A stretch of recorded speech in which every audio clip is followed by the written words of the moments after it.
We here at Podia are proud pet parents. So proud that we've dedicated a whole Slack channel to our beloved fur and feather babies. Just look at them. So I decided today that I would make an online community for adoring pet parents and show you how I'd build it in Podia. Before we build our online community, it's important to have the following things ready to go. A content plan. This includes topic categories, some idea of the type of content you'll post, and the frequency at which you'll share. Next is plans or membership levels. Depending on how you plan to run your community, you might have different content available for different membership levels broken up by price. The Adoring Pet Parents community is going to be free, but I'll show you how plans work later on. Community rules or guidelines. Having a set of rules or guidelines for your members to follow sets expectations for how people should engage and signals that your community is a safe place to interact with others. I enlisted the help of ChatGPT to help me write my community rules. Next, you'll want to include some kind of pinned welcome message. This provides a great starting point for new members, and it's an opportunity to get them involved right away. Our welcome message is going to encourage new members to share photos of their furry or feathery babies. Finally, you'll want to set up a landing page. This is where you can send folks to tell them what your online community is all about and encourage them to sign up. Now, let's build this thing. When you first set up your Podia account, you'll arrive on this welcome page that asks you where you'd like to start. Under Start Your Community, we're going to click Get Started. Now, I've already included the name, and so it pre-fills that. So since that's already in there, I'm going to click Create Community. This will take me to my community homepage where there are already a couple of sample posts and topics ready to go. Let's go ahead and click on Settings. Since I've already got the name of my community, I'm going to go ahead and add a description, include an image, and I'm also going to set a community banner that will show up on the homepage of my community. Here, I can also edit which topics my members will see, and I can edit and add plans. I'm going to click on the three dots next to the free plan, and here you can see that you can copy the checkout link for this specific plan. You can view members who are subscribed to this plan, or you can invite members. If we click on Edit, you can see the details, including the name of the plan. You can add a description, adjust the price if it's not a free plan, and also include products from members who are enrolled. You can also edit the availability, and you can add integrations here. If you want to add a new plan, you can click the New Plan button, and you can add the details for your new plan there. Now that our settings and plans are all ready to go, I'm going to click on All Topics so that I can edit and add topics to my community. First, I'm going to get rid of this preview one since I don't need it.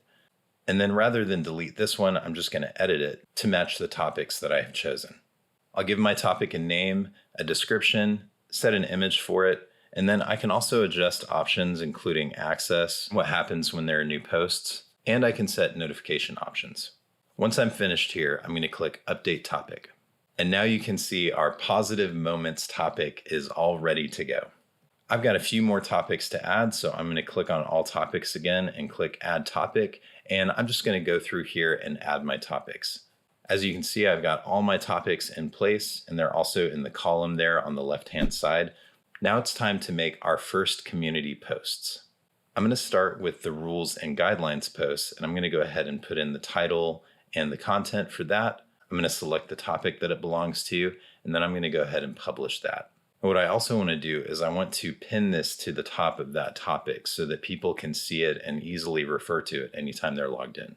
Next, I'm going to create a welcome post for new members, and I'm going to go ahead and do the same thing, and I will publish that. And I want to also pin that one to the top of this topic so that new members can see that anytime they log in.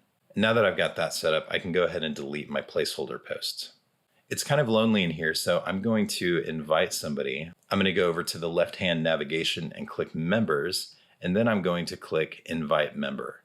I'll go ahead and invite myself, and I want to make a post and tag myself in it so that I can see it later. So I'm going to share a post about this adorable picture that I took of Harris, who was napping in a basket one day. It was delightful.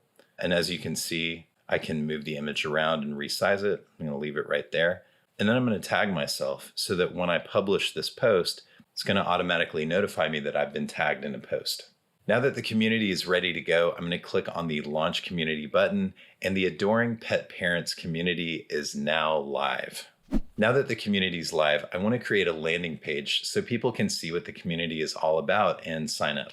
To do that, I'm going to click on the three dots and select Edit Page. And that's going to take us to the Podia site builder, where I can edit and add pictures and add descriptions and other sections, do all kinds of things to give people the information they need to make a decision about whether or not to join this community, which why wouldn't you want to? I'm going to fast forward through this process and I'll show you how the site builder works in another video. But as you can see, this is now a beautiful landing page that would convince anyone to want to join, right? Now, if you have an external website and you want people to be able to sign up for the community, there's a really easy way to do that. From the community homepage, you can click on the three dots and click Embed Community. This gives you the option of either embedding a link, a button, or a card that you can include in your website to get people to sign up for your community. Now that you know how to build an online community, try it out for yourself at podia.com/signup. I can't wait to see how you're going to use community to share your passion and connect people.